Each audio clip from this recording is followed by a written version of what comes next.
राधे राधे, जय सिया राम। मैं हूँ आपकी अपनी रेनू तिवारी और रेनू तिवारी ऑफिशियल में स्वागत करती हूँ।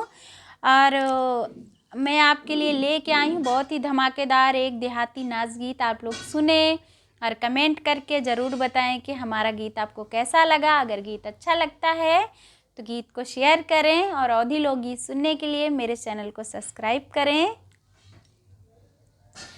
ओ भौजी गौने ना जाबै बलम करिया, भौजी गौने ना जाबै बलम करिया।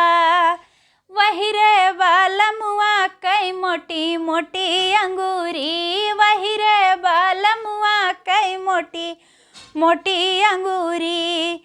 ओहमा फूटा थे भौजी हमार चूड़िया, वहमा फूटा थे भौजी हमार चूड़िया। भौजी गौने ना जाबै बलम करिया, भौजी गौने ना जाबै बलम करिया।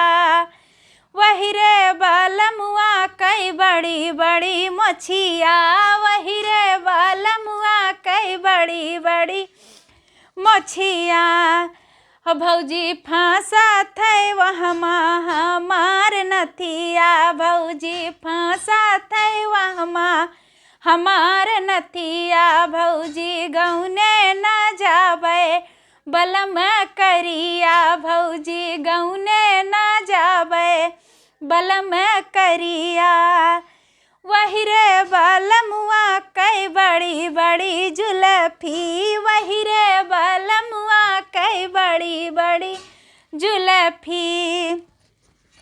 हो भौजी अटका थे वहमा हमार बलिया, भौजी अटका थे वहमा हमार बलिया। भौजी गौने ना जाबै बलम करिया, भौजी गौने ना जाबै बलम करिया।